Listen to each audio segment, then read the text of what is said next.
Hello and welcome everybody to another episode of Pod Strickland. I'm your host, Shwinny Poo. In this episode 543, I am joined, as always, by my co-host Stacy. That is at StacyPan89 on Twitter. Stacy, how you doing? Doing pretty well. Sunny day in Seattle in November, so there are very few of those. So. I will take your word for it. I've never been to Seattle in November, so You got the look like you have before. So that's it's just natural aging going on here. You've never been, or I've been to Seattle, just not.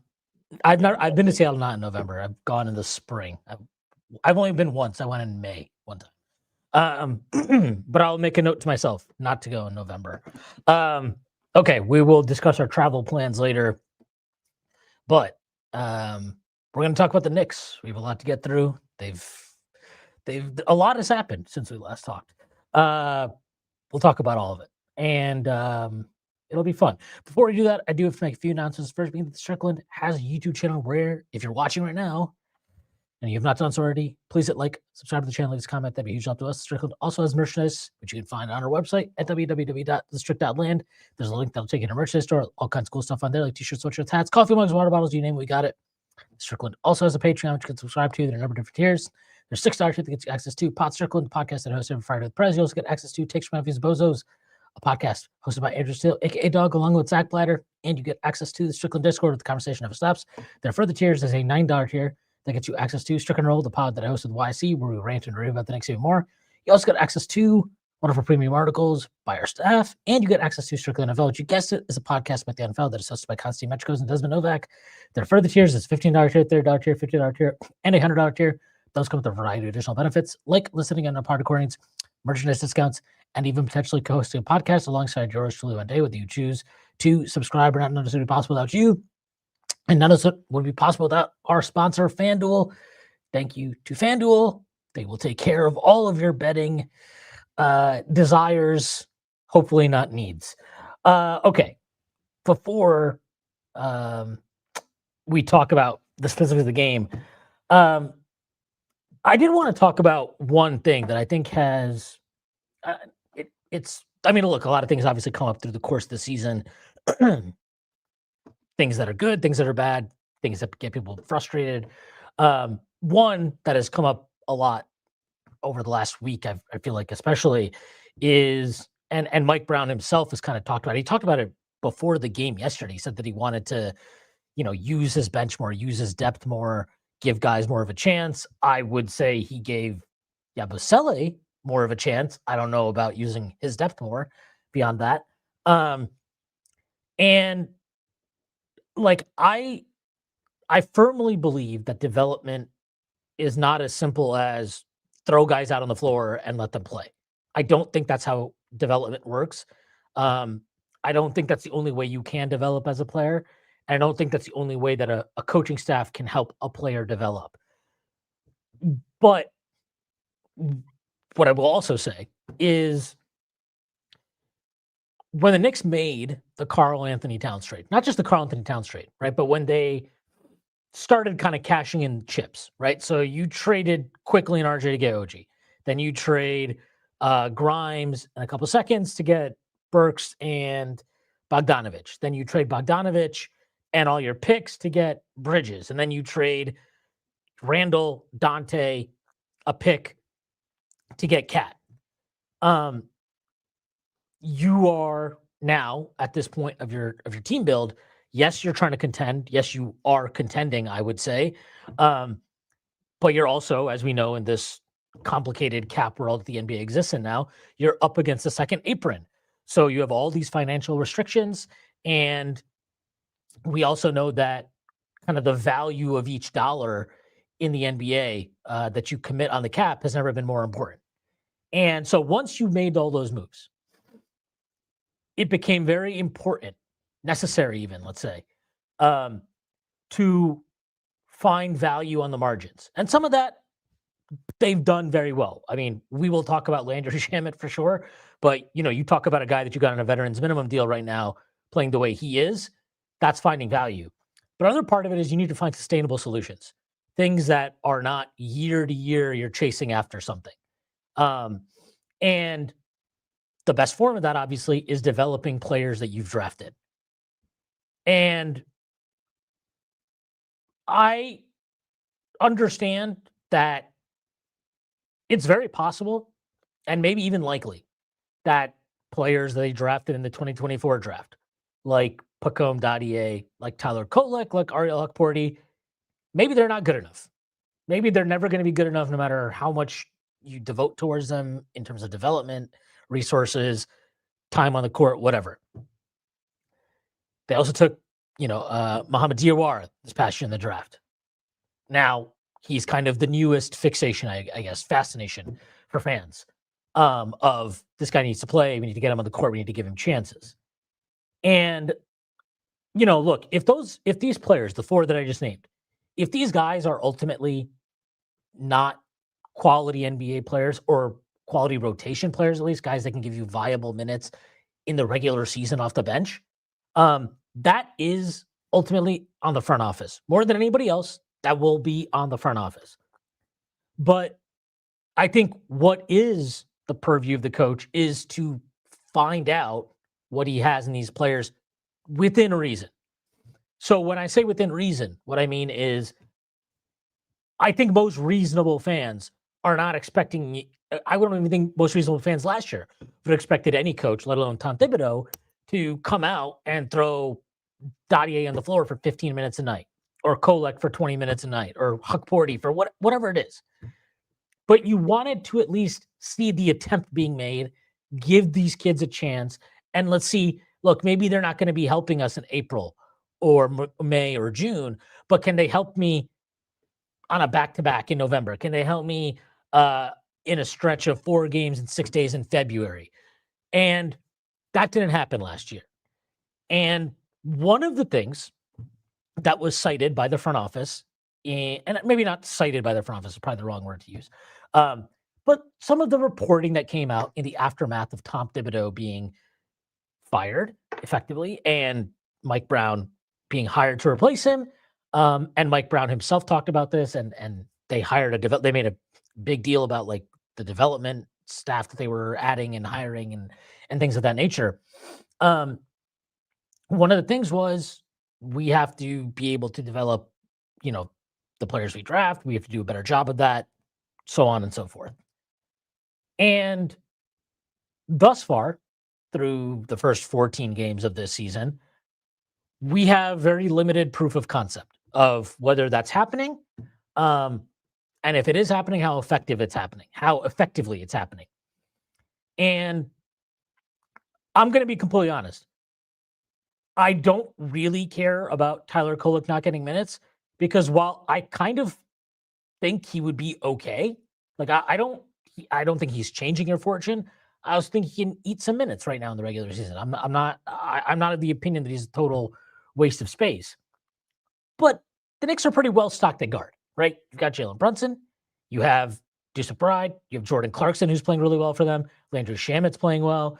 Josh Hart, whatever position you want to call him, he's obviously going to contribute. Like, they're not really desperately, I don't think that Tyler Kolek's him not playing to me is not a huge deal.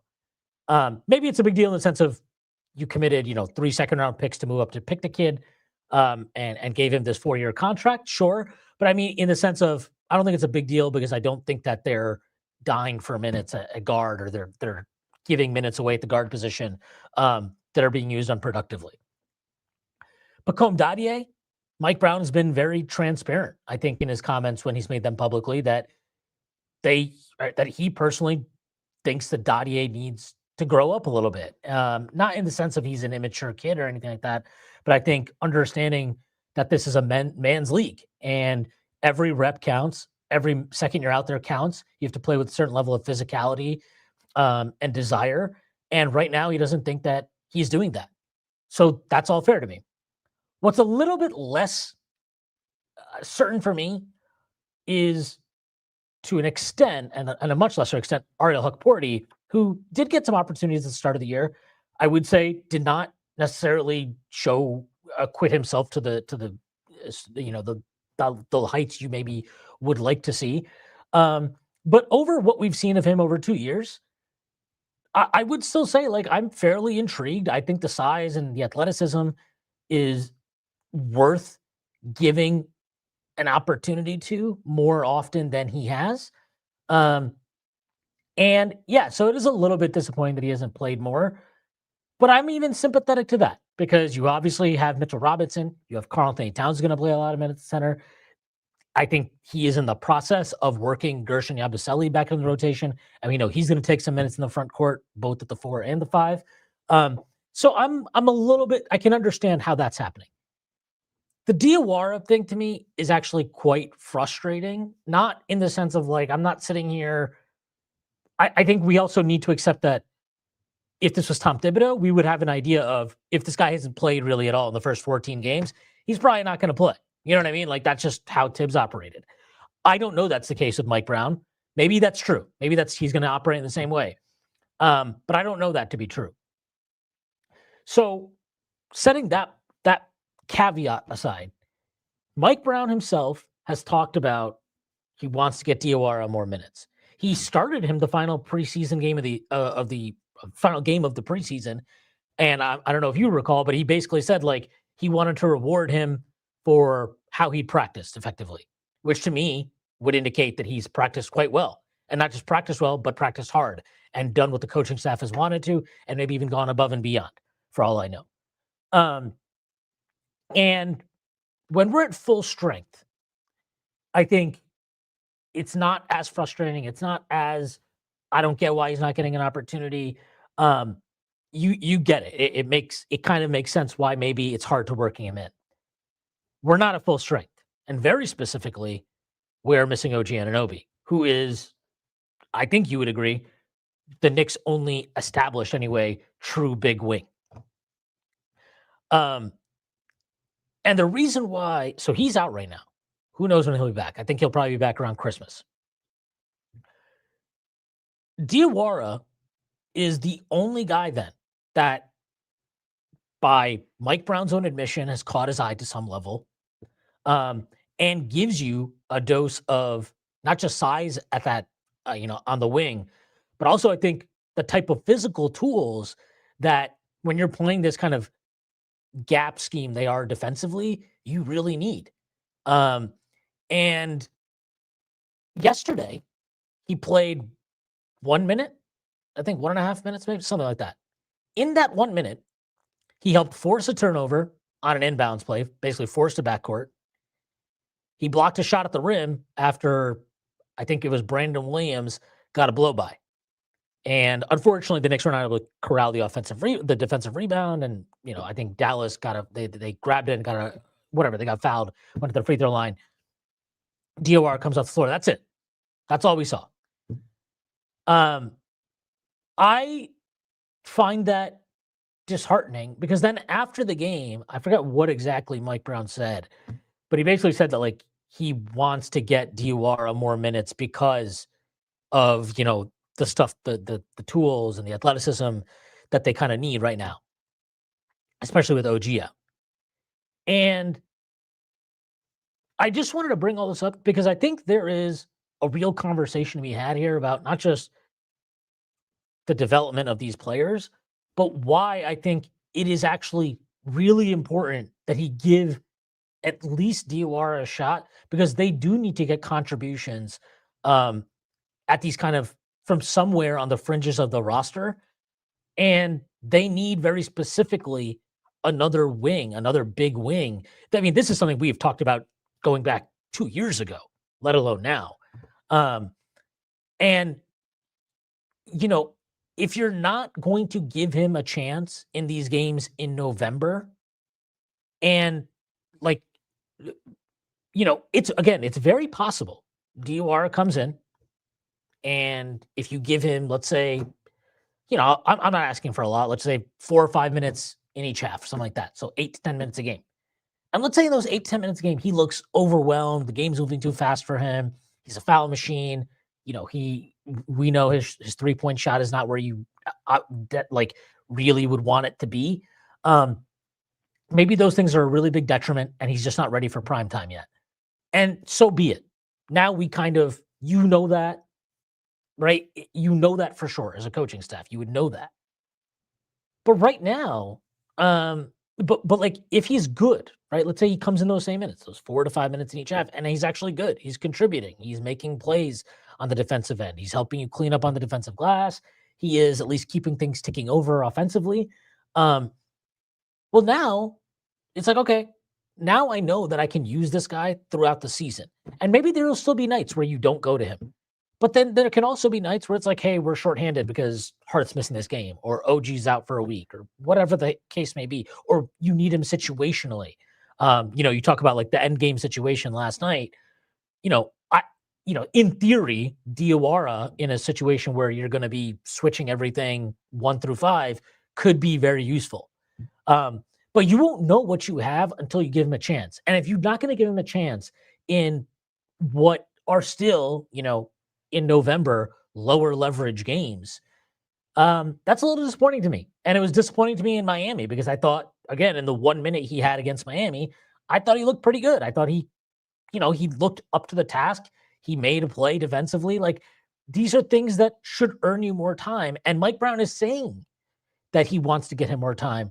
And I would like him to follow through on that and not be, in some ways, I think Mike Brown's being a little bit of a coward in not putting him on the floor just a little bit more.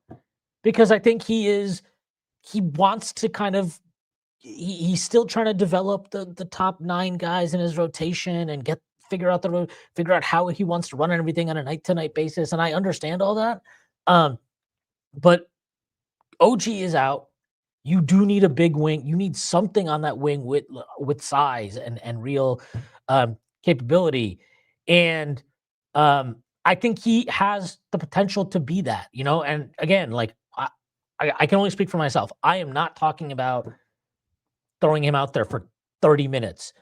But I would like to see him get a run of games where it's like, yeah, you're gonna get, 4 or 5 minute stints each half, and let's see how that looks.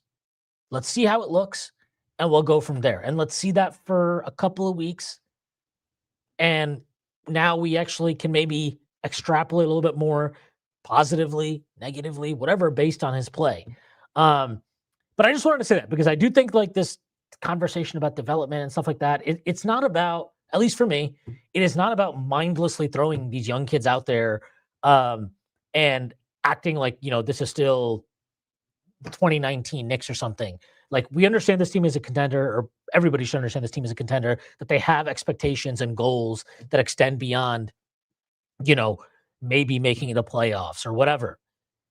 They have real goals. And I understand that to get to those real goals, it's more likely that the players higher above him, with the more experienced players on the team, the core players, let's say, are more of a decisive factor towards that. But if you're trying to manage, the limitations of the second apron and having a pipeline of young talent that can come in and give you minutes and hopefully steadily increase in importance, and maybe then offer you opportunities to move off a veteran down the line or something in a trade that can address another need.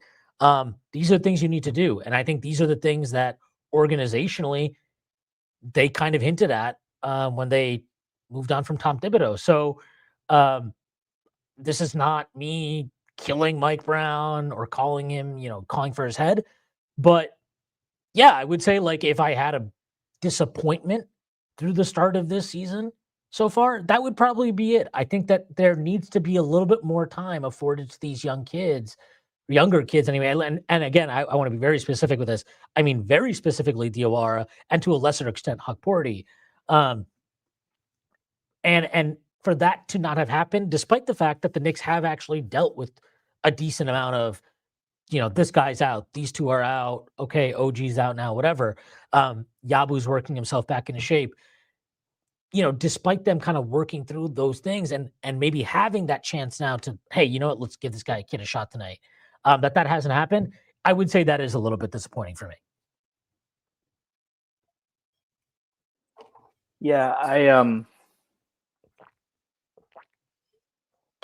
The short rotation in general was disappointing. People mentioned we had the couple days off for rest. Um, I think we are right now with OG missing. We're also missing some physicality, which I think DOR brings, um, and the ability to really impose. He's not going to be OG. Let's be real. Um, and I think we're realizing now, right? Like I didn't. I mean, did you think the offense was? Did you have a problem with the offensive process yesterday? Um, I did not. Yeah, I thought they missed a lot of. Cat was missing open. Not just we can talk about the deep threes, but he was missing just open mid range shots. Brunson is in his. We've talked about this, right? It takes him until really January to be Brunson. He still gets a lot of good looks, so like it's not bad until then. But he doesn't turn into superstar Brunson usually for a couple months. The defense was more worrisome because it's not, Dallas is not known as a 3-point shooting team, but they're giving open looks to D'Lo and to Clay, who they're going to knock those down, right? And Christie. Like those guys, you can't be. It's one thing to say we're going to give Najee Marshall some space. He's not a high volume 3-point shooter. But it tells you how important, and that's why I think we've had this discussion where it's like Mitchell Robinson is more impactful, I think, overall. But if you look at the relative loss, it's easier to survive Mitchell Robinson being out than surviving OG being out on defense. And on offense, there's a case there too. Mitch gives you the offense rebounding, but OG obviously spaces, can create his own shot a little bit. With Diawara, I think it seems like they're bringing him along slowly. I do worry a little bit about, what I've heard about what happened with Keon Ellis. It seems to be a persistent issue where they're still not giving him enough minutes. But we're seeing that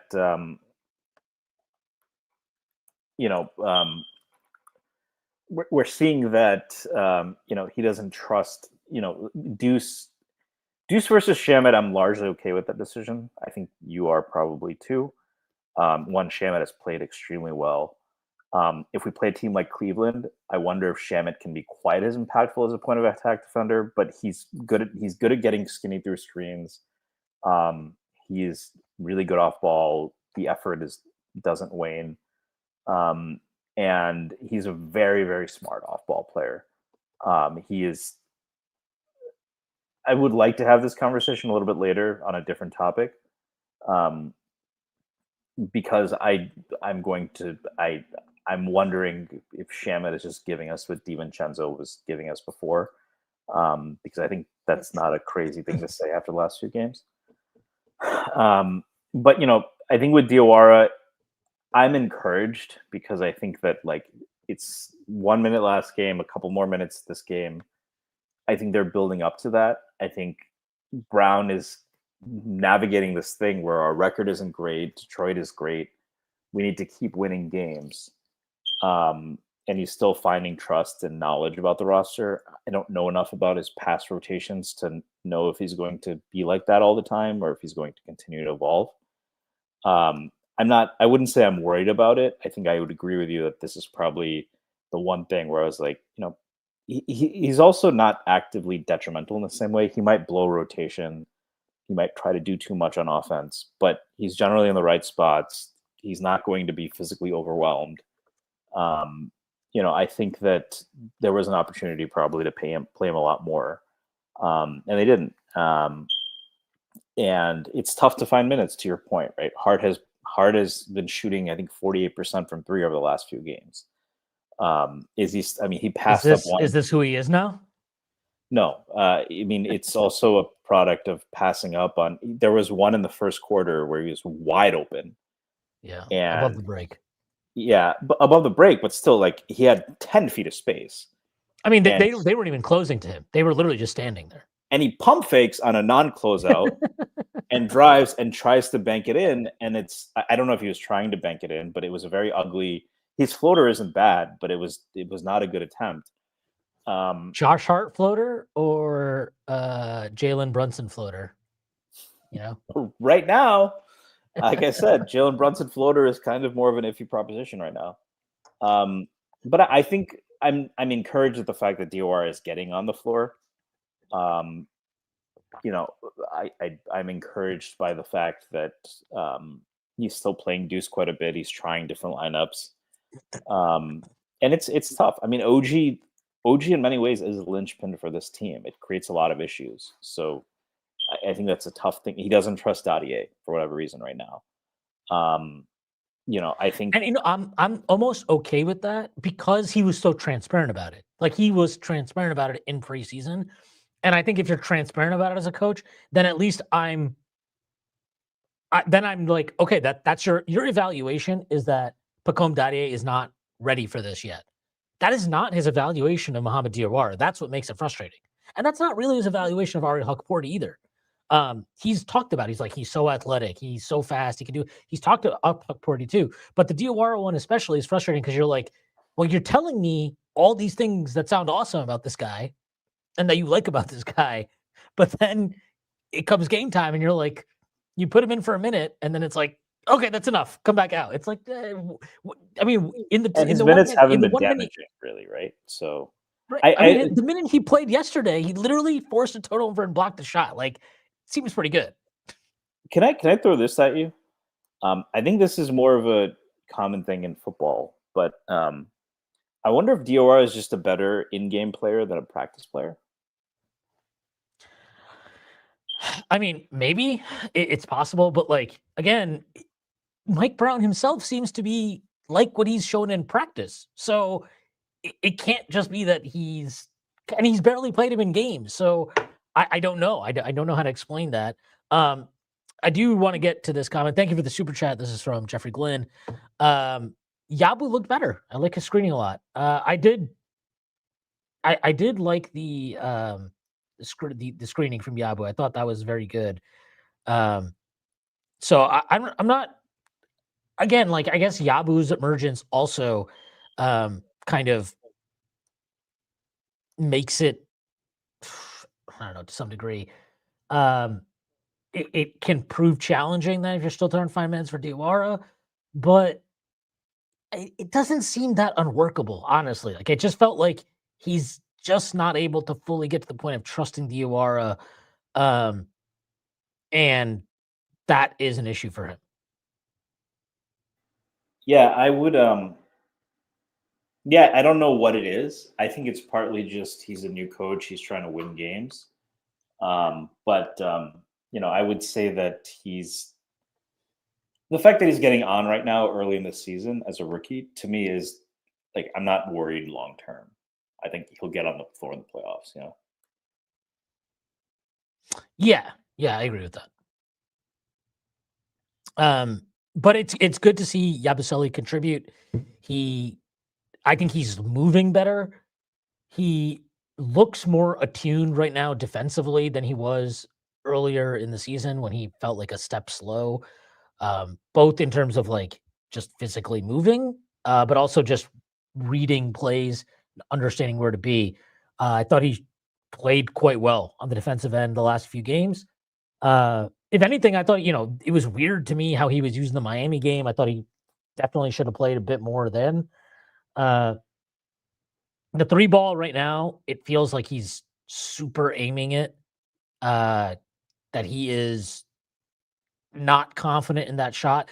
He has this like almost, the last 3 he took, he was wide open in the corner.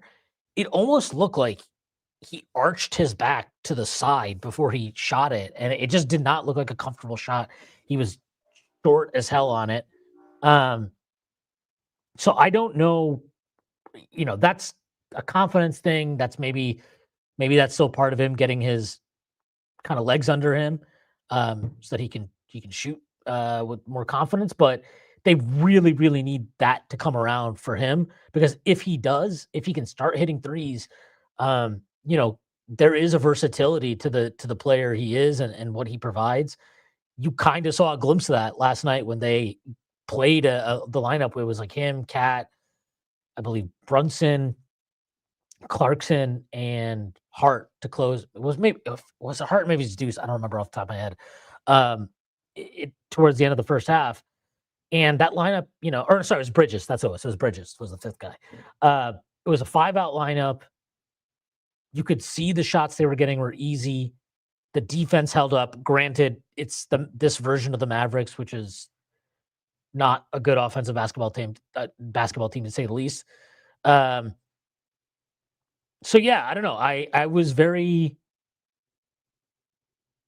was encouraged by that stretch because I think the 5-out look is needed. And he is one that provides kind of a different. It's 5-out, but there's a size and a physicality when he can play the 4 next to a guy like Cat, that I think provides a different element than you get from some of their other 5-out looks. So it was good to see that, and hopefully we see more. And we have a game against Orlando, obviously on Saturday. I mean, that was a team that in the first matchup, quite frankly, Orlando, they got physical with the Knicks early. The refs let them play physical with the Knicks, and the Knicks did not handle it well. And you would like to think a player like Yabusele, given his size, that he can help in those type of physical matchups. Yeah, and I think to your point, when you're missing OG, it's obviously not the same. He's not the same kind of defender, but Yabu does. I mean, we said this with Randall, right? Like you kind of feel him. He's a he can he's going to put some pain into you, right? And he gives you that versatility, gives you a little more playmaking. I've seen him be more comfortable, I think, with the ball. Like he just didn't know, it seemed earlier in the season, where to be, what to do. He was thinking a lot, right? I've seen that a lot less, right? Like you miss shots, it's fine, right? And to your point, maybe the aiming is part of that thinking, but at least the decision-making part of that seems to have been remedied. And this is a vet. Like we saw him in Philly last year. He's going to fit in. I think this isn't a guy who's has any major flaws. We know what his flaws on defense are, but it's not like Mikal Bridges last year where he went from being a sniper or a shooter in Phoenix really to being the guy in Brooklyn. So in Phoenix, he was on a winning team that made the finals. In Brooklyn, he's on a team that's not. And then he comes here and he has to learn how to play with Cat and Brunson, manage both, kind of scaling down a bit with being more of a 3-point shooter, with also sometimes being tasked with creation. You're seeing that in year 2, Bridges, I think, has taken off. I think the ramp up should be a lot less for Yabusele because his role just isn't as important. But he gives you that different look, and I think I'm still being maybe more optimistic than a lot of Knicks fans, but I'm just not concerned about him that much. I know I'm with you. I'm not that concerned about him because I don't want to keep going back to the conditioning thing and him playing in the summer and then kind of probably taking time off and coming in. That is what it is. He wasn't in shape to start the year. We don't need to, whatever the reasoning may be, that was the reality. He was not in shape to start the year. And while it may be frustrating for me at times that Mike Brown maybe has been weird with his minutes, I also think that when you do come in out of shape and you're not playing kind of hopefully or you're not playing at the level that was expected of you, probably by the front office when they signed you and likely by the coach as well, that, yeah, you might have to, it might take some time for him to trust you again. And also, like, I think there's also an element of, like, when you are out of shape, and let's be honest, like, let's be real. Yabusele's a big fucking guy. Okay. He's a big dude. And I could definitely see the medical staff, the training staff, or whatever being like, look, like, play this guy in short bursts.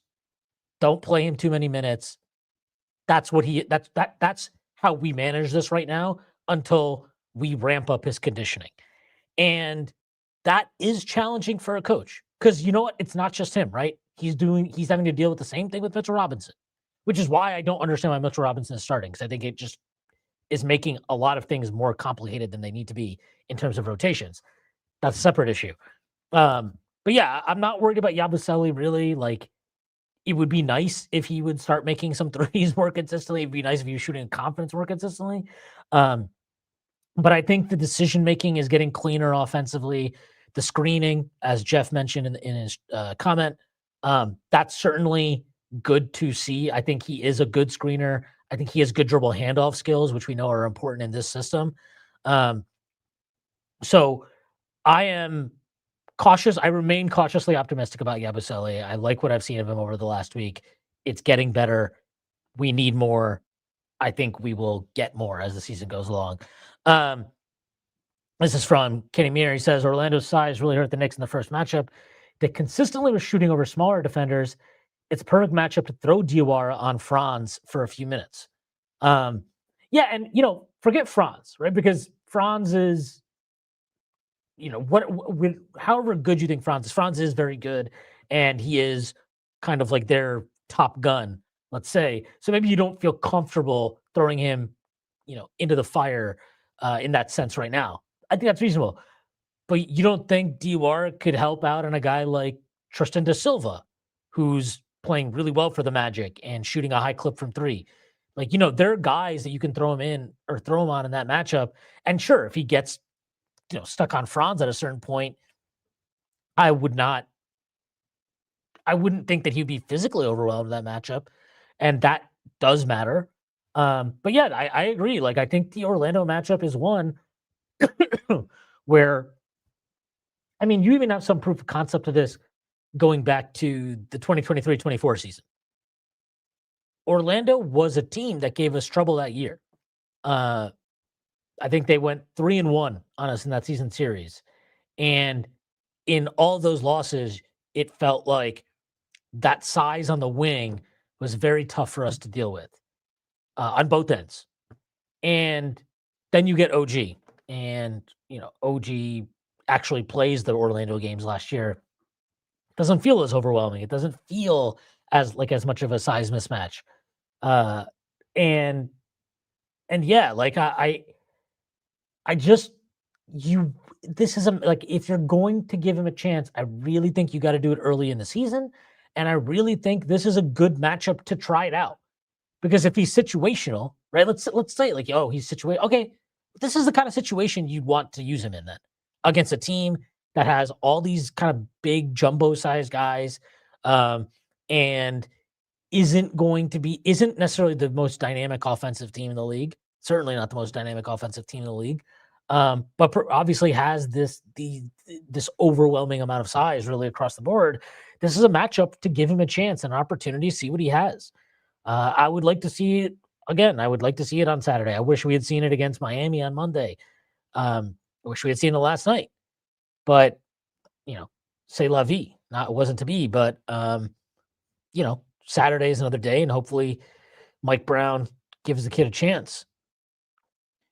Yeah, I think that I mean, you're just gonna have to find these pockets of opportunity. He compromises the spacing, but I think part of it is if you have a stretch five, right? And this is something we don't have besides OG, right? We don't have the kind of guys like if we had a guy like Osar Thompson, we were talking about this in the Discord, right? Like I said a couple of weeks ago, only two guys would be rotation members. And remember, the Discord pushback from the Pistons would be rotation members. And remember, the Discord said, well, Osar probably would too. He's probably a better player than Hart. Well, having a guy like Cat makes playing a guy like Osar easier for us, actually, in many ways than for the Pistons, right? Unless they play him next to Stewart. Because now, if you have a non-shooter, but they're an insane defender, which Hart is not, which made that pairing a little bit worse, then you can play him there, right? There's not a whole lot of downside. That's what's a little bit frustrating. Like it'd be one thing if it was like the guy constantly biffs, and maybe he's biffing. We've seen him for a minute at a time, right? So he's Missy Elliott right now, 1 minute man. So if you're but it has not looked at any point like he's overwhelmed. He's going to make mistakes, of course.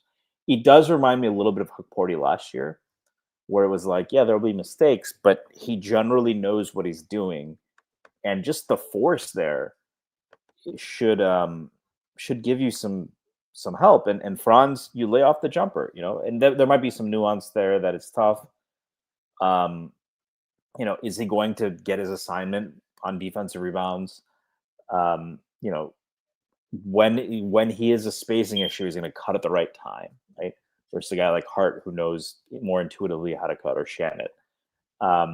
Those are. But I think for a few minutes a game, and because if you have that in your back pocket, you might have to throw someone at. You might want to throw him at Evan Mobley in the Eastern Conference Finals.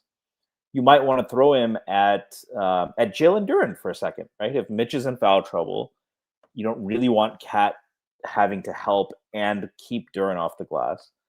You have a guy like Diawara there, right, to give you some extra physicality.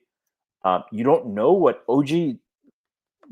We had really good help from OG last year. Now it's 2 weeks, but this should be baked in, right? Like, and the closest, would you say the closest OG analog on this roster is Diawara? I'm not saying he's the same player, but the closest thing we have in terms of a physical presence is Diawara. The most physical presence on defense? Physically similar, right? Bridges is skinny. He's not OG. Bridges is not OG. Yes, He's yes, very yes, good player. yes. Yes, 100%. So I think Diawara. So if you want to keep playing some of that same way, and OG is going to miss time. He is an injury-prone guy. We were very lucky last year. I'll say it again. I think that's there's no downside to give him a few more minutes, especially if right now you're not exactly hitting your ceiling.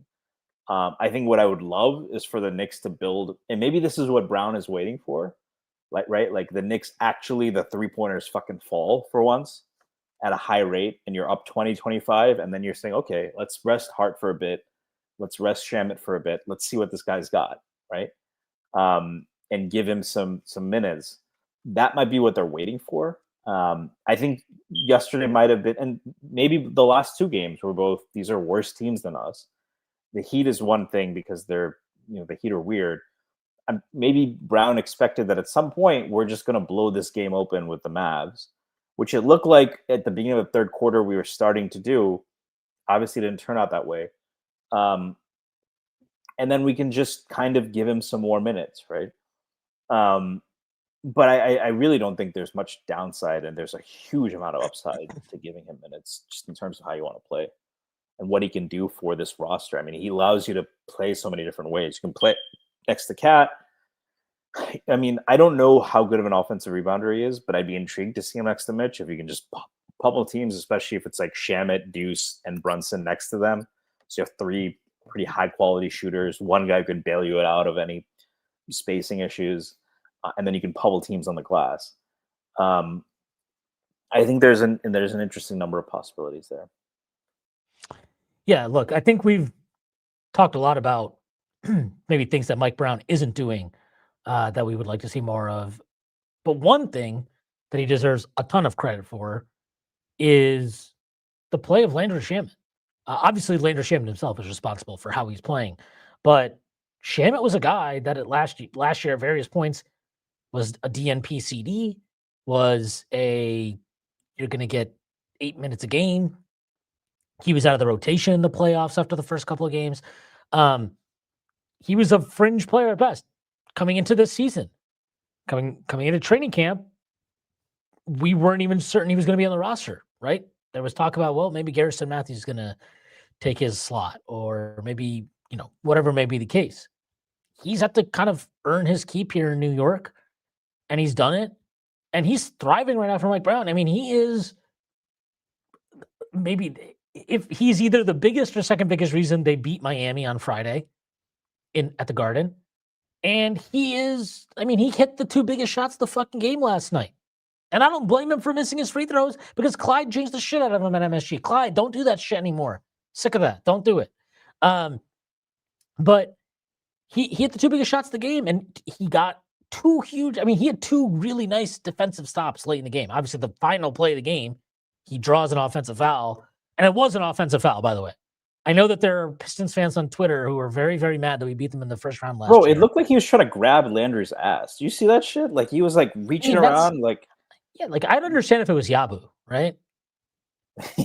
well, But it's a bigger target. So no, like yeah, it was an obvious offensive foul.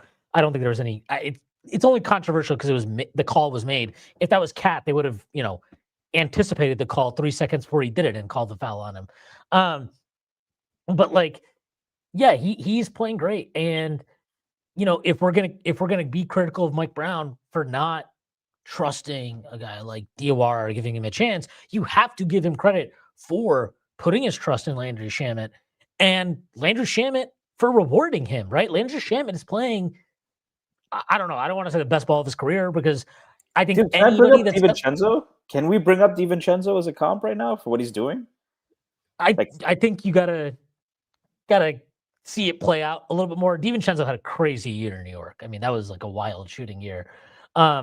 But he's giving you a lot of that, like the movement shooting, I the agree. ability to and I'll attack say inside this. the paint, the smart. I'll say this. I'll say this. I think Shamet's a better defender than DiVincenzo. Yeah, I was gonna say that too. Yeah, I think he's flat out a better defender than DiVincenzo. Help because he's also bigger too, right? I think he's got a longer wingspan. Yeah, he's definitely a little bit bigger. I'm not sure about his wingspan, but DiVincenzo didn't have a great wingspan either, right? So who cares? And look, I promise you, this is not me trying to diminish what Dante did in New York. Obviously, he hit a massive shot to win us a playoff game. He played God knows how many minutes for the entire season, and like I said, he was like, I think he was like 15 threes per 100 possessions that year. He shot 40% or whatever the hell he was. Like he had an obscene shooting season, which is why I hesitate to say, Landry is giving you what DiVincenzo did. And also like DiVincenzo did it over 82 games. We have to see how Shamet kind of holds up. But you're not wrong in saying like the current level that he's giving you, it does feel a little bit like that. Maybe he's not doing it in all the same ways. Like he's not getting up the volume that Dante did from three. And quite honestly, he's never going to get up the volume Dante did from three because Dante's range and kind of how quick his trigger was just different. But I think Shamet has more. I feel more like he's not a dynamic creator, but I feel a little bit more comfortable with what Shamet's. Yeah, like I'm not worried. Like we always had that one turnover game from Dante where he would, bringing the ball up, he tries to get it to Brunson, and in a full court press or whatever, he always had one dumb turnover game. So Dante had a lot of like wild layup attempts and stuff like that. I don't think Shamet does that. I thought like the play where the first three he hits yesterday, I thought that was a really smart play by him actually because they're coming down in transition. It's like a 3-on-2, 3-on-1, but Hart passes Shamet the ball, I think too early. He does not get the defender to commit to him at all. So when Shamet catches it, he's kind of like going full tilt at the rim. And I believe it was D'Lo that was there. But like he could have taken a layup, but I didn't think he was in control. And I think he didn't think he was under control and he wasn't sure that he could get the angle. A lot of players in that position would still force it, right? They would just be like, let me just go up with this. And it's not an insane decision or necessarily a bad decision. But I thought it was the right decision for him to come down, swing it to Brunson, and he doesn't stop, right? Like he doesn't stop playing. He keeps going, right? He gets to the corner and he gets rewarded with the wide open three after Brunson kind of clears out and starts dribbling into the paint. But that's the biggest thing with him. That I think it's why Mike Brown likes him so much is so much of this offense is predicated on, like, yes, we talk about, he wants guys to shoot threes, but so much of it is predicated on cutting, understanding spacing, timing of cuts, all that type of stuff. And Shamet is as good as anybody on the team in understanding that. And like we just talked about, you combine that with the fact that he's a trustworthy decision maker. He's playing really well. And again, we spent the first 45 minutes of this talking about how, Mike Brown is committing crimes for not playing Mohamed Diawara. But we should you should give him credit where credit is deserved, and he absolutely deserves credit for putting his trust in Landry Shamet and being rewarded for it. And like the best example of this I can tell you is end of the game yesterday. Deuce hit 3 threes in the second half. He kind of caught fire, and they go into a timeout. I believe they were down 2 at that time. And the sub he makes is Shamet in for Deuce. And I was like, I did not like that sub. I thought it should have been, if you're going to bring Shamet in, I think I would have brought him in for Josh Hart. But whatever. He puts him in for Deuce. I didn't love that. But like, I think the first possession out, he forces a turnover. And he's just, he's playing hard, man. He's playing hard. And yes, there are going to be times that he gets overwhelmed defensively because he's not the biggest guy. He's not super tall or whatever. But he's playing hard. He's playing smart, and he battles. He battles. He's in the right position more than not. I just like the way he's playing. I like the way he's playing. I like the pace he's playing at, and yeah, I'm just very, very impressed by what he's giving us right now. Yeah, I think we've wanted that kind of guy, right? Just a movement shooter, smart player, going to do his job, not a liability on defense. Again, I want to see Kenny guard Donovan Mitchell, the way a guy like Deuce can.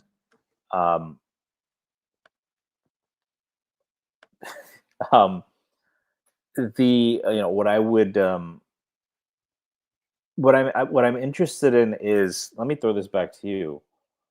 He's a smart player. I've seen him kick out even off of some of these drives. Is it worth it to give him some pick and roll reps a couple times a game? That's kind of the next step, just to see what's there, right? Maybe it's just not something he's comfortable with. He's not a particularly dynamic ball handler, but he has gravity, right? So, I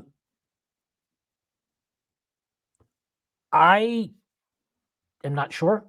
They're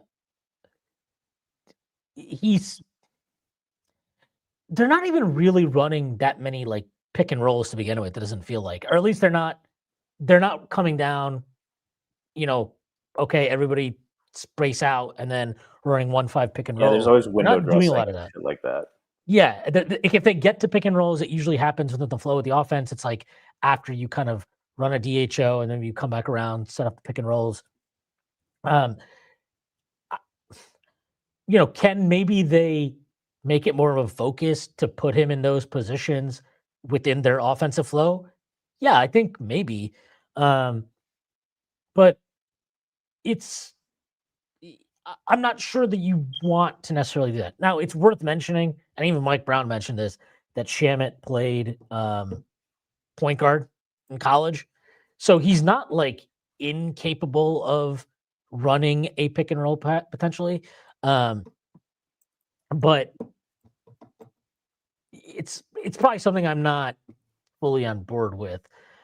What I would say is maybe more interesting and less specific, but just more broadly speaking, is when Brunson's off the floor, we know that the Knicks don't really have another like point guard guy, like a true point guard or whatever. It might be worth considering, like, yesterday, I believe, Hart was the first sub in, if I remember correctly. I wonder if it's not a bad idea to get Shamet on the floor maybe a bit more in minutes without Brunson, because it is more of a timeshare in terms of who is creating and who's bringing the ball up the floor and initiating offense. And he might be able to help more with that when Brunson is off the floor. When Brunson's on and Mikal is on, really, you don't necessarily need to lean into what Shamet can do with the ball. But maybe when one of those guys is off, very specifically Brunson for sure, maybe that's when, if Shamet's on the floor, then maybe you can make it a little bit more of a priority to tap into that. Yeah, I just think, especially early in the season, you just want to explore, you want to leave no stone unturned. But, Shamet's been a revelation. If we're talking about things that I've liked that Brown has done, I think the ball movement is a lot better. They're getting up lots of threes. It's made them inherently more high variance, for better and for worse. I think, for some of these teams, high variance can be a good thing, especially when you don't have a clear-cut talent advantage. We should. So yesterday, I think, was a very ugly win for the Knicks. I don't know how much Cooper Flag being out hurts them. I think there's an argument that if you're taking out a rookie who's demanding a lot of touches, he's a good defender. I don't know how much that changes things for them. But obviously not a very good team. I thought the defense was more alarming than the offense, but I also think that with OG out, you just have to expect that this team is like the 20th best offensive team in the league, or defensive team. Sorry. I think they're not going to be a good defensive team without OG. They can be an average team without Mitch, but even with Mitch, and I don't think Mitch looked great yesterday. It's not, it's not going to. So they found a way to win. They missed a lot of open threes, but let's talk about this. How do you think Cat needs to rein it in a bit from three on some of those transition attempts and deep, 27, 28 foot looks? Sorry, say that again. Do you think Cat needs to rein it in a bit on some of those deep 28, 30 foot looks that he's been taking, especially early in the shot clock? I would say I'm a little bit I'm not sure. It's probably the best way. I don't know. I think there are ones that are fine and there are ones that are not. And I can't quite put my finger on what the difference is. Like he had one yesterday. He comes down, shoots a pretty quick over Lively, and it rimmed in and out. Like, I mean, it literally was in the hoop and then it just rims out. Is that a bad shot? I don't know. Like, the guy has a track record of being a great shooter. But is he overstretching himself a bit? I don't know. I don't think so. I really don't think so. I think, and you know what? Even if he is, for right now, that needs to be okay, because we know this is a guy who, despite calling himself the greatest big man shooter of all time, loves nothing more than to pump fake on a three and drive into a triple team. Like, it is okay to kind of hardwire into him, or at least get him comfortable having a quick trigger on these threes. At some point, if the percentages don't come up, then maybe it becomes a real conversation. But like, I don't know. I just think he's missing threes. And I think it's, and we always want to assign some reason for it. Oh, it's because he's taking this shot. It's because he's taking that shot. It's because, whatever. I don't know, man. He had a wide open, like literally a fucking wide open three. Catch and shoot, spot up, top of the key, his money spot at the end of the game. And that was not even close. He wasn't even close on it. I just think he's shooting poorly. I just think he is shooting poorly, and that's it. Like and if anything, if there's any concern I would have about it, it would be more that this might be lingering effects of the quad that he was dealing with to start the year. Because not only is his 3-point percentage down, his percentages at the rim are down. So I think he might still be playing through that, dealing with it, whatever. And it might be affecting his percentages and multiple ranges. But yeah, that's where I would kind of go with it. I don't really have an issue with those shots. And I think it's just too soon for me for a player with his track record of shooting in the NBA to to get to a place of, well, maybe he's just taking the wrong shots. I think I'm seeing him miss shots that are unequivocally good shots, as far as I'm concerned. And I'll add to that. I haven't looked up after yesterday, but going into yesterday with Brunson on the floor, he was shooting 37% from three. With him off, he was shooting 32%. Now, some of that might be it's more assisted, but I do wonder if they're more like, look, if Brunson's off and you get an open three in transition, you have a little bit of space, it's going to be tough for us to generate a good look no matter what. So just kind of go for it. I wonder if that's part of the calculus. And Brunson's been out the last couple of games, so maybe that's why the volume of those has gone up a little bit more.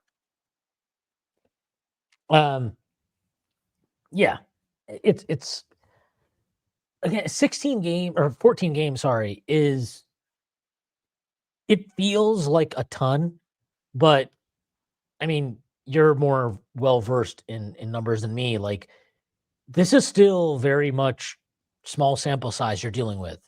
What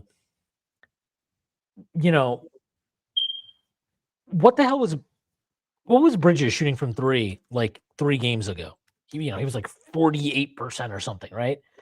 Mikal Bridges for the season now is shooting 40% from three, 40.7% from three. And like, that's how quick things can change when you're dealing with samples this small. I was looking at the numbers yesterday. I think Deuce McBride, I genuinely feel like to start this year that he's been very up and down shooting the ball and hasn't shot the ball that great. He's shooting like 38.5% from three. Like it's just such a small sample that we're dealing with that I would need, honestly, it might be like, if we're 30 games in and Cat is still shooting really badly, then I will be like, okay, maybe there's something to this. But 14 games, I'm still just gonna kind of give him the benefit of the doubt and assume the good shooter will become a good shooter again over the course of time. Seems like a good bet.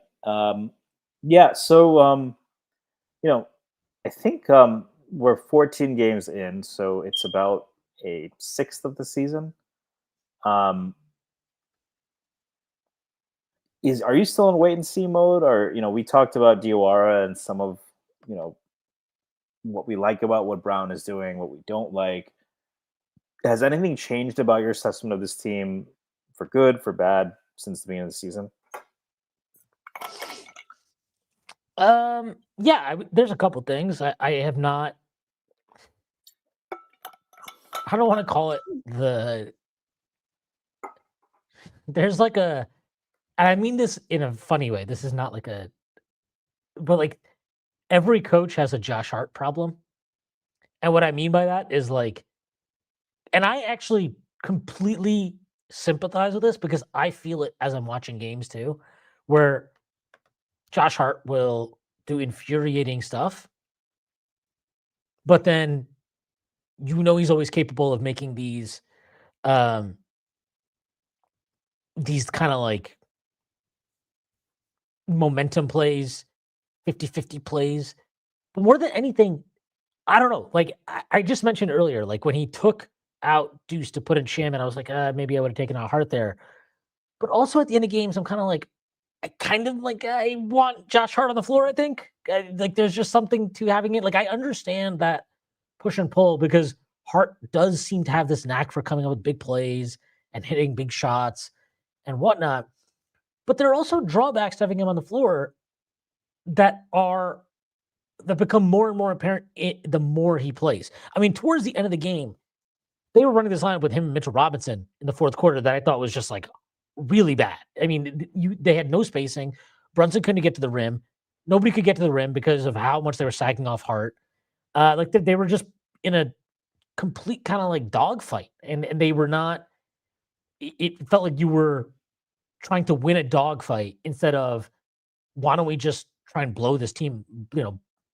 Absolutely blow the doors off this team with a high octane offense. That's what it felt like to me a lot of the night, blow this in the fourth quarter.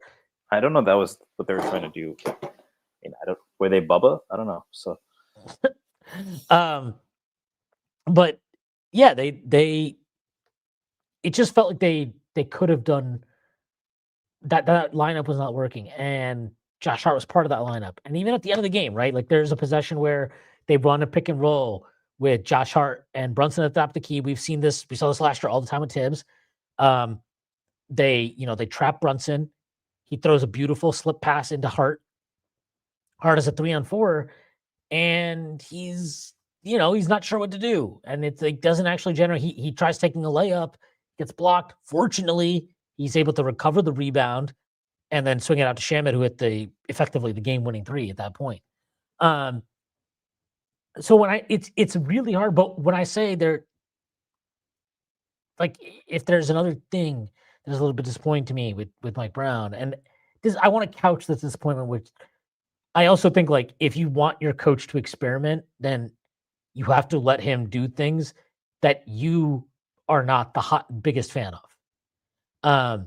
And while I still think that less of Josh Hart is actually much more of Josh Hart, when you don't have OG, maybe you have to lean on him a little bit more. I just think you're maybe leaning on him a little bit more than you need to.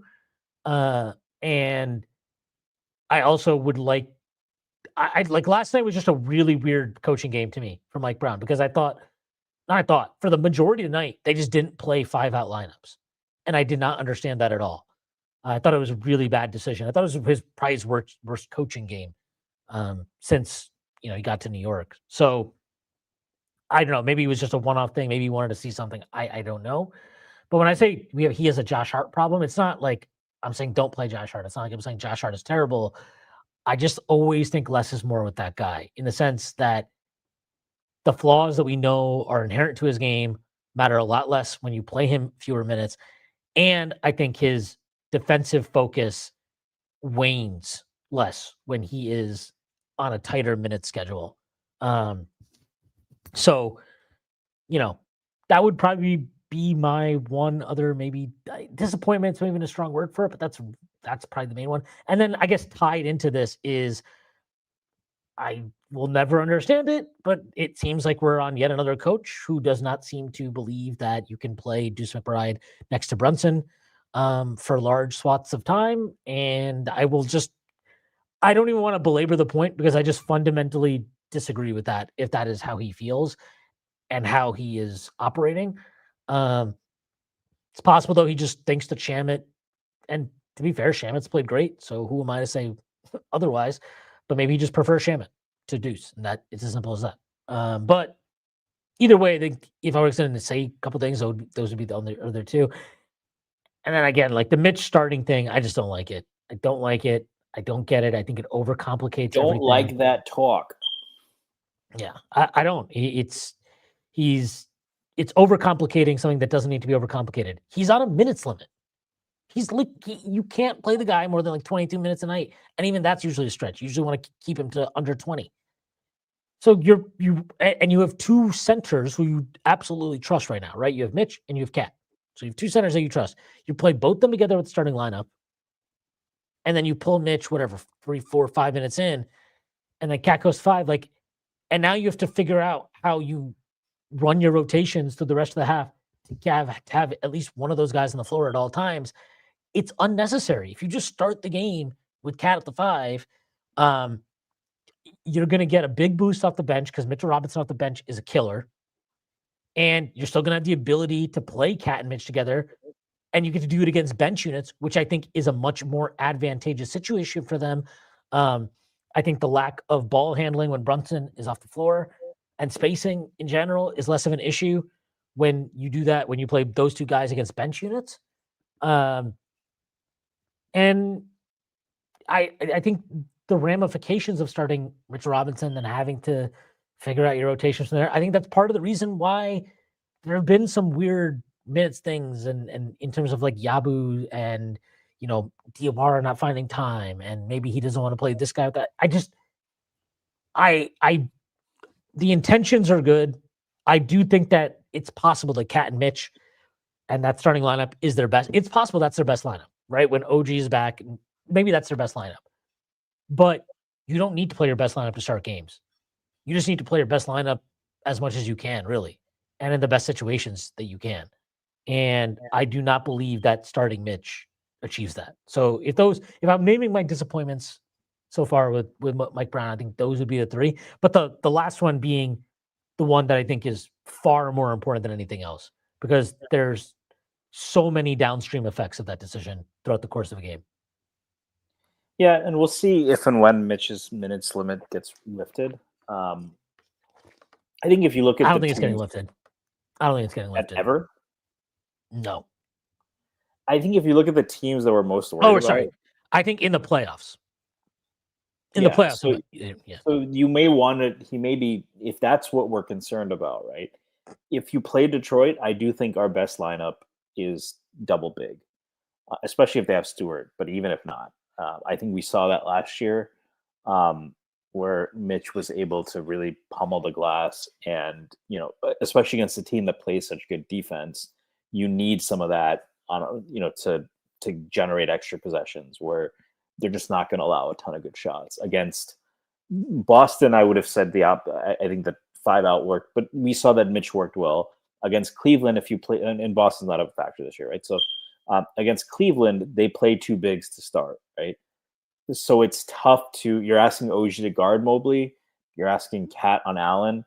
I think, a good way to start might be having both those guys out there. And then against Oklahoma City, if they're playing Benedict Hartenstein and Chet, then yeah, you probably do want to go double big. So I kind of get it from that standpoint. I would say though, I'm still like on the whole I would say pleasantly surprised. I said this team could get the over on 53.5 wins or whatever it was. I thought 60 games was in play. I'm thinking that's unrealistic now. They're 9-5, not exactly blowing the doors off. I think there's been some pretty substantial I think Clarkson over Payne is a pretty big upgrade because you said this yesterday. He's actually can facilitate a little bit more. I don't think Payne was a selfish player, but Payne was the kind of guy who would get in the paint and only one person pays attention because he's either taking a floater or he's kicking out. He was just a very limited player. He made I liked Campaign. He made the best of it. Clarkson has more dynamism to his game. I think that's a big upgrade in itself. You're talking about on top of that, because he can do that, it makes Deuce better because when he plays with Deuce can just hunt shots. I think Mikal Bridges is a much, much better developed or deployed player this year. We already know about Brunson. OG has looked a little bit more comfortable in offense when he's been available. We didn't really have a Yabusele last year. I mean, Precious versus, even with how bad Yabu has been, I'm still much more optimistic on him being an upgrade over Precious. And just the way they're playing. I mean, they've made good on a lot of the talk. At the end of the game yesterday, they devolved back to Brunson ISOs. But that's going to happen sometimes. And that's not there's a difference between saying like we're going to go to Brunson ISOs for the last 2 minutes of a game and saying like that's going to be something that happens for most of the game. So I hear the rotational complaints. I think they'll get figured out. I'm not going to be too harsh on that just yet because I've seen him close with Deuce. I think he's already played Deuce more minutes with Brunson than he played all of last year. Yeah, that's probably true. So like it's not the same level, right? I do actually, on that note, I do think it's just because Shannon is probably impressing him in practice, and we're seeing it. Shannon is good, and he has a little more size, so the bias is going to go that way. And I wonder if Deuce is either missing practice because of his issues, or they want to, they're taking it a bit slow with him. We don't know what's going on with Deuce, but those things play a role. So I'm not too worried about that. Is he going to stick to too big no matter what, too long? That is a concern, right? And especially to your point, if you're not going to be able to play him very heavy minutes, then you're really setting yourself up for, you're not planning for this, right? But I think he's been pretty transparent about that too, to the point you made earlier, where he's saying like, I'm still figuring out a lot of this. He's admitted culpability when he's gotten the rotations wrong. I just don't know if he's going to want to start 5-out ever. And it's worth mentioning, like he's from obviously he spent a lot of time in Golden State, even in their best years. Like they very often did not start 5 out. They've often started with double bigs. So I mean, it was an and it's like accident that they started Draymond over David Lee, then, right? So right. like, And that's even like the bigger point, right? It's like it's not just double big. It's like they're not even playing double big with two guys that can shoot half the time. It was like Draymond and Looney. So he well, might now have it's a fucking mess, right? So like they're playing Payton and Butler and Draymond, right? So. It does seem that like this might just be a general coach thing. That like it feels like coaches prefer if they have like options to start to have 5 out and play double big and whatever, that it feels like starting your bigger lineup tends to be the bias around the league in a lot of ways. Um, and then throughout the course of a game, you go to different things. So this might not just be a Mike Brown thing. Like, even Dagnall in OKC, right? They start Chet with Hartenstein. Um, there is a wear and tear to playing the center position that I think you want to avoid putting on guys at times. So, like, if you're like, well, I want to have the cat 5 out option to close games with, but I also know that when I do that, I'm going to be putting more of a load on him, um, to carry on both ends of the floor. Well, then I want to kind of save him a little bit than at the start of games. So there's a lot that goes into it, but yeah, I'm not like out on that lineup or something like that. I worry about the downstream effects of starting him, how it affects how you manage your rotations the rest of the game. And quite frankly, like if he's a 20-minute a night guy, like then just bring him off the bench because it feels like unnecessarily complicated to start him if he's on such a limitation, which seems to be very evidently the case. Yeah, it's definitely. I think this is also a good point from Akiva. Deuce's lack of handle as a guard is also an issue. I don't. The point you're making, Akiva, is actually correct.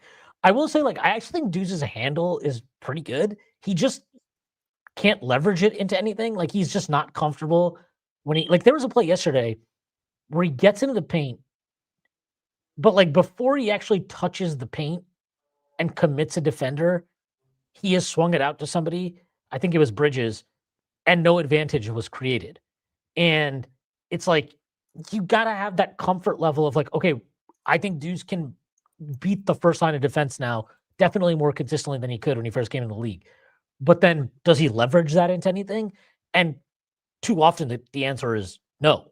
And so like, okay, so you have this thing now that you can do, but what is it actually opening up? And if it doesn't actually open up anything, then it's just kind of like cool. Like it's cool you can do that, but who cares really? Like you're not dynamic at finishing at the rim. Although he had probably maybe like one of the best finishes of his fucking career yesterday over Lively or around Lively, I should say.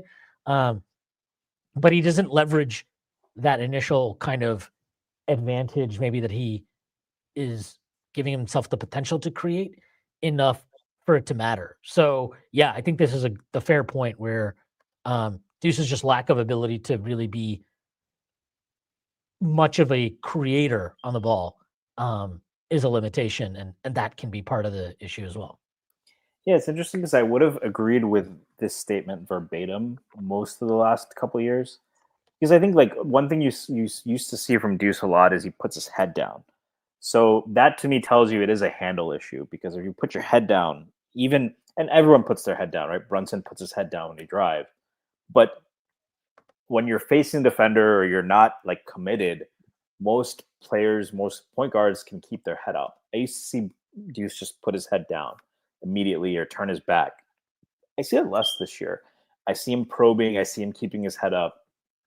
What I think that you're getting at a little bit is he's a big fucking guy, right? This was a football player. He was a quarterback, but he's a very physical defender. I rarely see him use that physicality on offense. He practices with a guy who's excellent at it, who I think Deuce is probably stronger than. But you rarely see him put his body into a guy. You rarely see him like use his shoulder, create space, dislodge guys. That to me is what's missing. So And even when he gets a step, for whatever reason, I don't think he's shy. It's not like a Bridges thing where he's just shying away from contact. I just don't think he's comfortable with it.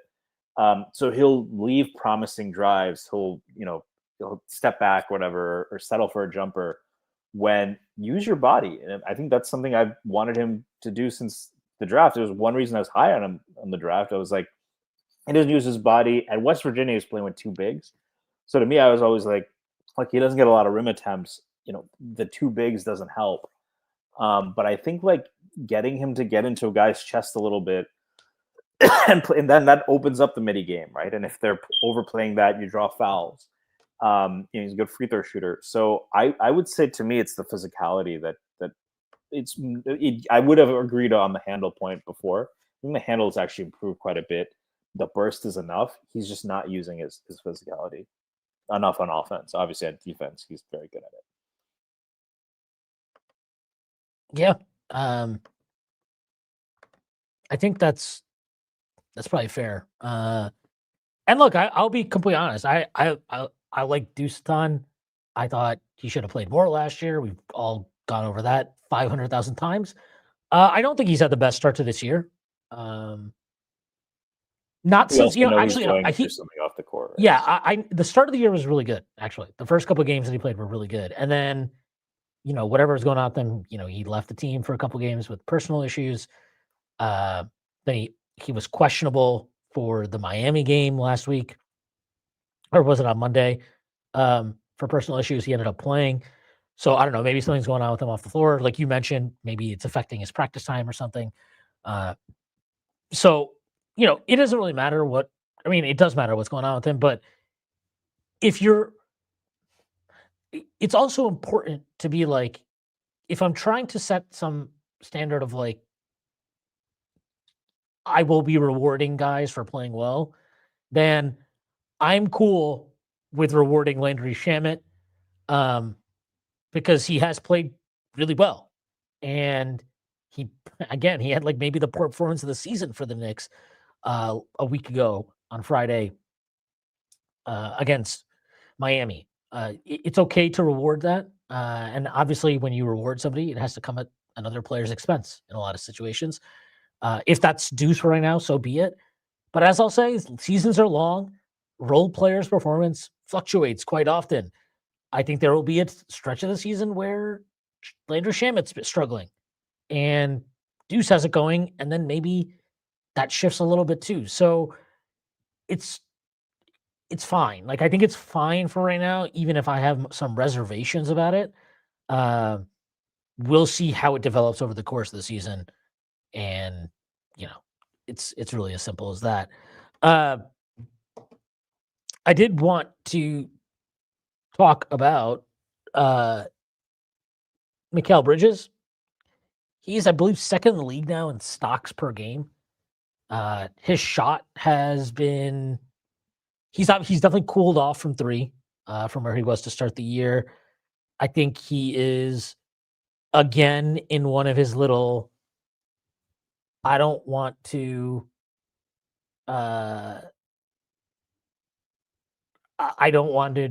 attack the rim with force modes right now. He had a couple of opportunities yesterday, I thought, to get to the rim where he settled for a mid-range jumper instead.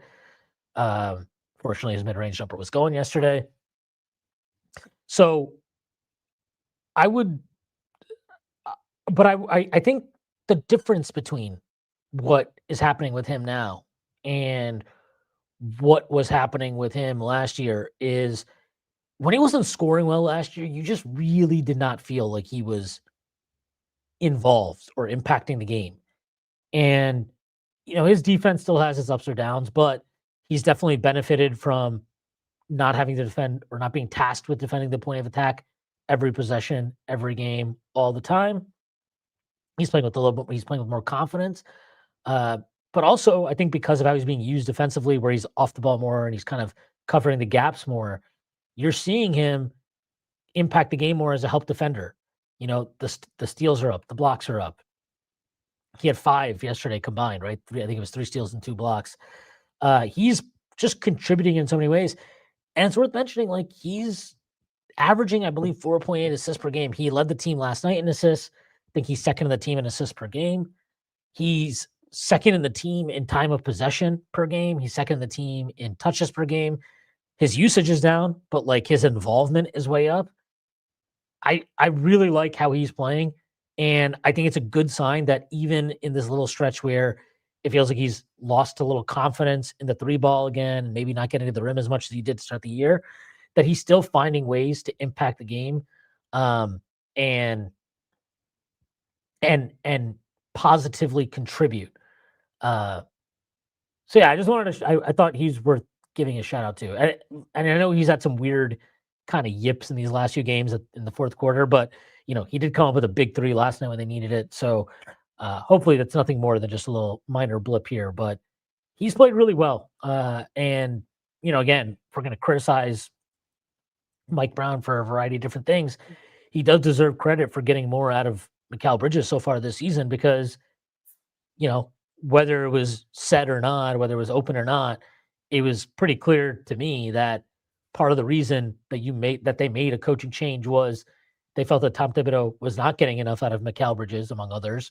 And when you make the investment they did in getting Mikal Bridges and signing to an extension, you want that to be more of a priority and a focus for your coach. And he so far the early returns are good on that account.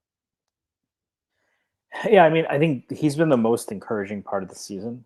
I think we know we're going to get from Brunson. We're pretty confident what we're going to get from Cat. OG has been pretty much the same player since we got him, really helpful. This was the inflection point, and this was the biggest bet they made, right? 5 picks. You can argue with the Cat salary, that's its own big bet, but it's not just about the picks. It's about, as I would imagine, besides maybe the last one, all those picks will be in the 20s. You're not probably getting a superstar with those. We saw what happened last year, by the way, right? Like Brooklyn had 5,000 first-round picks. They're sending Danny Wolf to the G League. They're talking themselves into Igor Demin. Like you see, like how it doesn't matter. But what it does is it compromises the Knicks' flexibility, right? So you're making a big bet on this guy. Fairly or unfairly, right? Like there are people who are talking about if you had 5 picks, it'd be kind of nice if Giannis was going to be available. But he's been everything that you would have hoped. He's only averaging 16 points a game, but he's averaging almost 5 assists to 1 turnover. The playmaking, I think even Prez has been surprised by this. I think we mentioned this, right? Prez in Dallas last year, I was talking with them. It's like, well, does Bridges actually suck as a passer or is it the Tibbs system? And even they were saying like, maybe it is. He's able to do more than we thought. And he's only averaging 1 turnover a game. I've really been impressed with his willingness to go to the rim. I mean, like you remember, I don't know if it was Boston or Indiana. Do you remember that one where he catches in transition? Indiana. Yeah, and then he like fades away with it wasn't even Turner or something. It was like a guard. It was Mathurin, I think, at the rim, and he fades away. That's gone. I haven't seen that. He took 1 fadeaway yesterday, which was the right decision. It was a little earlier in the shot clock for it, but in rhythm, the way he's been playing, like you earn those. So he's been living off of the mid-range. He's been pretty aggressive taking from 3, doing a good job moving the ball and moving without the ball. And yeah, I love his, like, even when he's not getting to the rim, he's doing a good job of drawing contact, right? He had one where he's driving to the rim and he gets rerouted, but it's with a hip check. So he's like, I'll take that. How much of that is more comfort? How much of that is he got paid, so he's maybe less worried a little bit about getting banged up here or there? I don't know. But this is the guy you can envision being the 3rd option, and sometimes the 2nd option as a creator.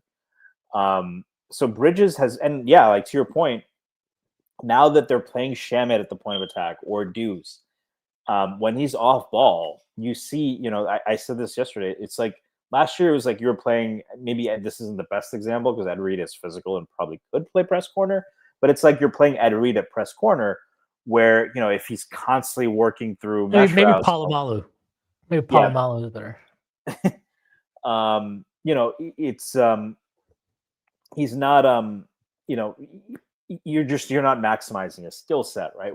Whereas when he's in the passing lanes and he can read and react. That's what he's really. That goes back to Nova. That was his real strength. It's like playing Cooper DeJean out on the boundary instead of at nickel. I want them to do that, so that's actually not a good example because Adoree Jackson is the worst player in the history of fucking mankind. So I think that he's just he's just utilized better on both sides. Now, how much of that is maybe if we had Landry healthy last year, that would have happened more, right? I don't know, and he's just more comfortable, and so it's a mix of things. I don't want to put it all on Tibbs, but in terms of what I was talking about, right? Like, how am I evaluating this team versus last year, or versus my expectations at the beginning of the year? Bridges is the top of the list, is the most encouraging thing. Jordan Clarkson actually might be number 2. And that we're going to need it. And I think as the competition level increases, we're going to see, how does he adapt and all that. But so far, a lot to be happy about. One thing I will just add to what you're talking about. I mentioned this to Prez last year. I don't remember if it was on a pod or just in the course of conversation. But what always stood out to me with Bridges is when you put him in pick and roll situations as a ball handler, I always felt like that he didn't see the floor well. He does not pass well out of those situations. I think he often just ends up putting up a mid-range jumper or he record scratches a possession, but he's not really creating. I don't think he doesn't see the floor. He doesn't necessarily see the advantages that he's created, the passing opportunities he's created when he does bend a defense. But when he catches the ball on the move, whether it be a baseline cut, grab and go from the top of the key, or anything of the things that are in transition, for whatever reason, it always felt like he could suddenly see the floor, maybe map the floor out clearer. Maybe it's because he's not on the ball and he's able to observe the floor before he catches it. And he just has a greater understanding of where everything is. Maybe that's what really unlocks it. But and which is to say, like, we know that those type of cutting opportunities and the movement in general was not at the level it is in, what Mike Brown wants to get done here. And it's not that surprising to me that he is a beneficiary of that. Or I guess I should say it's not all too surprising that he's a beneficiary of that, because I did have that feeling about him last year that, we knew he was not a selfish player, but it was always weird, right? Where you're like, it's weird. Like, I don't feel like he's a ball hog or anything, but it also feels like he should maybe get more assists than he does. So I do think that assist number growing is a result of kind of just the general play style. But either way, it's good to see, and you definitely wanted. You also mentioned Jordan Clarkson. One thing I want to say about him that I'm like very impressed by, right now, he is posting the lowest turnover percentage of his career. It's a 9.0 turnover percentage on Basketball Reference. His assist rate is also a career low, actually, funny enough. It's at 12.6%. But I think anybody that's watched these games so far, it's hard to not feel positive about how he's playing. One, because he's making shots. But two, he doesn't look washed anymore. And then three, it's very obvious that he's not just chucking. He's on a career low usage this year so far, which I find interesting. He is. It feels like he understands the team that he's on. He understands that he's playing with more talented players, more skilled players, a team that has real expectations, unlike whatever the fuck's going on in Utah, which is just like some kind of Mormon Ponzi scheme that Danny Ainge is running. So yeah, like I'm impressed by what he's showing. I am impressed that he has dialed it back, right? Because I think over the offseason, one of the things that always like stood out to me when I was kind of just watching some of his games and then looking at the numbers is that he is actually a pretty willing passer on drives. Like he's a turnover prone player, but he's not an unwilling passer.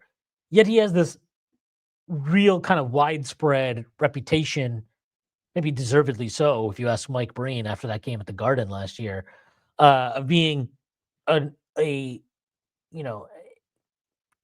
unscrupulous chucker. Not there's never been a shot that he passes up that he's not happy to take. But he hasn't played like that in New York, really. Like there are some shots that are questionable, but I would say that's few and far between right now. He's really limited the bozo shots, the forced up shots. It does seem that some of that probably in preseason was an attempt on his part to kind of get himself back to game speed, play himself back into shape, get into a rhythm. But yeah, what he's giving them right now is good. And look, you're gonna have to live with some of the defensive issues. We saw that at the end of the first half, where he gets back cut at the very end off of after they make a three. But yeah, he's been really good, and they needed somebody that could give them some points in bunches off the bench. He's giving you that, and he's giving you that while also not constantly jacking up bullshit. And that is a big deal for the Knicks, I think, because he is, Campaign gave us a good year last year, all things considered, but Jordan Clarkson so far looks like the type of upgrade that they were hoping for, and now that they're getting. Yeah, this is a weird analogy, but I would say like with Payne, if you think about a gadget slot receiver, right? So like you're using him on end arounds or like kind of these quick pitches or like the gadget plays, right? They're useful. They could stretch a defense, and sometimes, especially if you need that, right? If you're substituting in your backup running backs in, it can help loosen up the defense. That's how I'd call Payne, right? Where like he can get you buckets on a defense or on a bench unit that just lacks perimeter scoring, right? He can pull up from three. He can get to his floater range. But he just it had like I don't think he was a selfish player, but I rarely saw him draw a double. That wasn't his fault, right? It's just people are not scared. They go take the floater, right? People are not scared of Campaign. Whereas Clarkson in that analogy is more like a true slot, right? Where when he gets into the paint, he will draw a center. He can make some of those passes off of that, right? When he's pulling up for three, it's not that long release. It is more of a fluid motion. He has that real off the dribble ability more than Payne, who needs that room a little bit more, right? And he can play off ball a little bit, which Payne could too. So I'm not gonna knock him on that. But he looks like a real backup guard, which frankly the Knicks haven't really had. They haven't really had a backup point guard, right? Deuce has his limitations. They haven't had one since Quickly left, really. A guy who could do all the things. So, and it helps Deuce because Deuce now doesn't have to worry about that stuff. It helps a guy like Cat or Bridges, who's babysitting the bench, avoid turnovers. And Clarkson can still play off of them. I think his effort on defense has been really good. I think that's what you'd hope for. I think that, after preseason, especially, you talk about getting kind of the stink of playing in a losing culture off. I think Clarkson has adapted pretty quickly to that. And he's a pro's pro. We don't talk about it like these guys, but even Payne, this applies, right? If you've been in the league 12, 13, or whatever, I don't know, 8, 9, 10, 11, 12 years, generally they're low maintenance guys who are going to stick to their role. And Clarkson isn't a guy who's been particularly loud off the court or made a lot of noise. I don't think he ever complained about his role in Utah. That's the kind of guy you want that role, and it's a big upgrade there. And I think Yabu is going to end up being a big upgrade on Precious. So I'm pretty optimistic. Precious is starting basketball games, pal. Okay. Precious is not in this version of the universe. In this version of Middle Earth, Precious is not going to be synonymous with a ring. So Yeah, no, I think that with Yabu, obviously we got to see it more. He hasn't had the type of games yet that Clarkson has had for them. I thought Clarkson was like that game on Friday. Obviously, Cat goes off in the first half. Shamit's great in the second. I thought Clarkson played really well in that game. He did a good job, I thought, at times of slowing them down when it was appropriate to do so. He gave them a good amount of shot creation. He's able to get into the paint. I mean, that's the biggest thing. Like they haven't had, and like you mentioned, since Quickly left, they don't really have anybody they haven't had anybody that consistently gets into the paint. Other than the Brunson, and not just gets into the paint, but it does something productive once they get into the paint. It's not always clean with him right now. It still feels like he doesn't fully trust his level of burst. Like there are times where I think he has an angle and he just doesn't necessarily go for it. So he'll start like pivoting in the paint or trying to kind of Nash dribble out. But there's enough. I've seen already from him plenty of times where he gets into the paint and then is able to get to the baseline and then kick out to the corner. Like you're already seeing those type of things from him that they didn't really have anybody that could do last year other than Brunson and really needed. So I'm very satisfied with what we're getting out of him so far. Again, honestly, a lot of like what the Knicks, it feels choppy. It has felt choppy all year. And like I said, I think they've kind of had a choppy year with just, they come to training camp and Yabu's out of shape. And then it's like, okay, Josh Hart is out. And then Mitchell Robinson is out. And then, Josh Hart comes back, but then Deuce goes out. And then Mitch Robinson comes back. But then, whatever. Brunson gets hurt or OG gets hurt. It's like they haven't had a stretch. And there are teams that have it worse than the Knicks with injuries. We played with them last night. So I'm not trying to sing a sob story for us. But it's just worth mentioning why 14 games is early. They've got guys that are figuring stuff out. We know Clarkson didn't even play at the end of last year. He had to get surgery, if I remember correctly. So there's guys that are dealing with different things. We have not seen the best version of this team yet. We also, when they've been fully healthy, they did go on a stretch at home where they were just blitzing the shit out of teams. It's worth mentioning that. I think it's easy in the kind of churn of a regular season to lose sight of broad trends and stretches that we saw. I've seen a proof of concept. I believe in this roster. I think all their goals are still ahead of them. I have not moved off of my prediction that they will win the East. I think they will win the East, but they have a lot of stuff to clean up. I think their gap help is well-intentioned, but not well executed. They have their weak side rotations are constantly way too aggressive, leaving open corner shooters on the weak side, wing shooters on the weak side. There's real strange moments of overhelping from one pass away, which give up open threes. They got to clean that stuff up. Mike Brown has to be better with his rotations, more consistent in some ways, and not consistent. And what I mean by that is I don't mind if you're going to experiment with different stuff. I do think it's a little bit weird when he puts in a guy for a minute or 2 minutes and then they get pulled. I don't really know what that does for you. So we'll see if that changes over the course of the year. As I mentioned earlier, I do think some of that with Yabu is just about what maybe medical is advising is best for him at this moment in time. But yeah, I feel good about overall where this team is at, even after kind of a stinker of a game yesterday. But it's why was it a stinker, right? Okay, well, why? I hate to be the guy, but it's they missed a bunch of open threes. They missed a bunch of fucking free throws, which was nuts. They blew what? They missed 5 free throws in the last minute of the game. Brunson missed 1. Shamit misses 2. Mitchell Robinson missing 2 is not exactly earth-shattering. But the other 2 guys going 1 for 4 is, you would never expect that. They did everything they could to lose that game, and they were able to still pull it out, which is a good sign.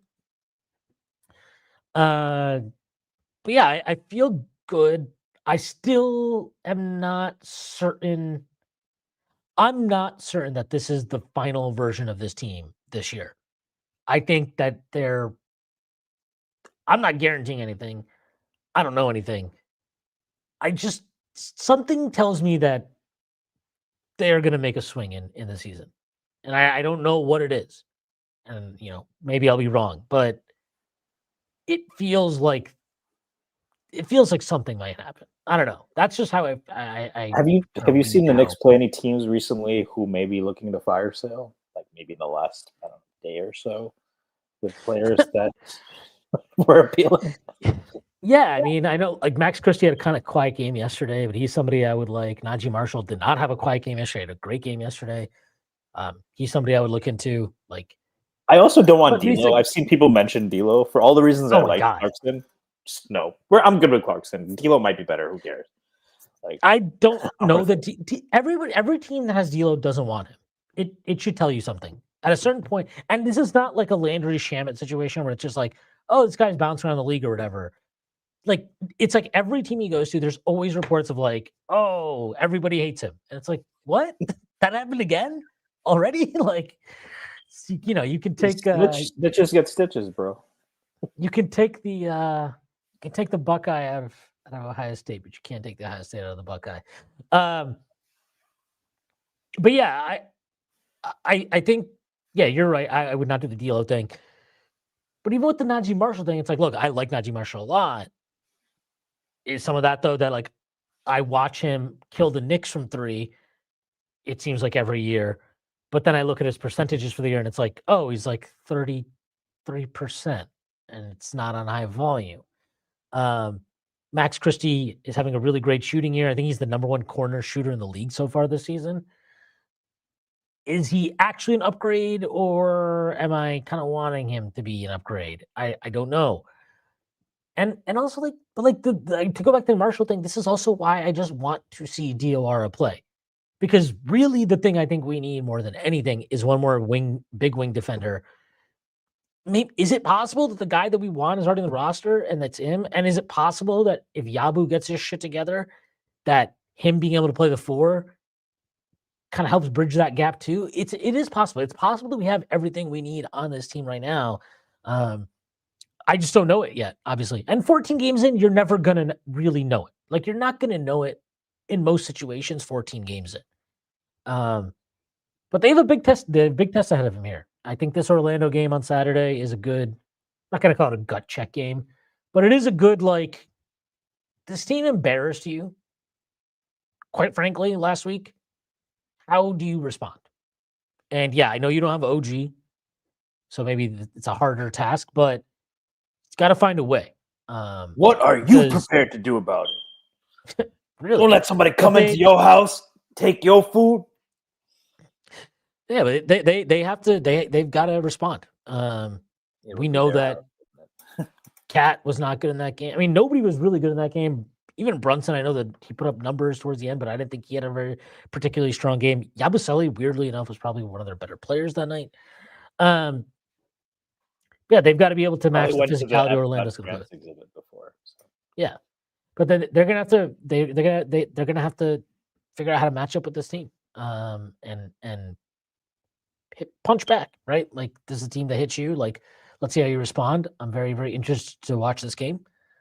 I don't know. Did you have any? Last time, did we? We did have Mitch last time. He didn't play against Memphis, but Mitch. I don't know. He's a little bit in a little of a downslope right now.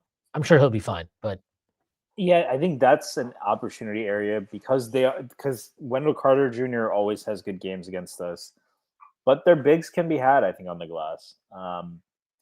They've been playing a lot more zone. I would go to that more.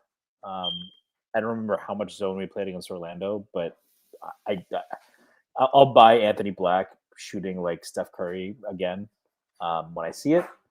And I think a zone is perfect against a guy like Paolo or against a guy like Franz. Is Paolo supposed to play? I don't know if he's back or what, but obviously got hurt last time. But against those bigs, yeah, like have them running into the paint against the packed paint and make them kick it out. I still really like if Brunson's healthy, I still don't think they can really slow him down. It's just about executing, and they just got to hit shots. Like, I think that's been most of the games they've lost. That's really what it's come down to. They just missed open shots. Yeah, I mean, this is the nature of 3-point shooting. So, look, they survived a game yesterday that, on paper, obviously, huge mismatch. Nick should have run away with it. But you get into a game, nobody can buy a shot in the first half. I think they ended up shooting 29% from three for the game. But they just couldn't make shots. Too. Yeah, 15, actually. But yeah, I mean, when that happens, like, you're going to put that, you're putting yourself in jeopardy against any professional team when you shoot like that. And all you can hope, all you can hope for is that they're able to hopefully they get the rub of the green against Orlando on Saturday in those moments. But we'll see how it goes. Stacey, anything that you'd like to plug before we get out of here? Nothing to plug. No, just all the great work at the Strickland. Awesome. I have nothing to plug personally. I will also plug all the work at the Strickland. I will plug this podcast. And yeah, that's it. All right. Next play Saturday against Orlando should be a good one. It's a weird tip, 5 p.m. tip. So yeah, see how it goes. All right. Thank you to everybody for the comments. Thank you for the super chats. Appreciate your time. Thank you to our sponsor, FanDuel. That is our show for today. Hope everybody enjoyed it. And me and Prez should also be dropping a pod tomorrow. So be on the lookout for that. All right. Thanks again, everybody. Peace.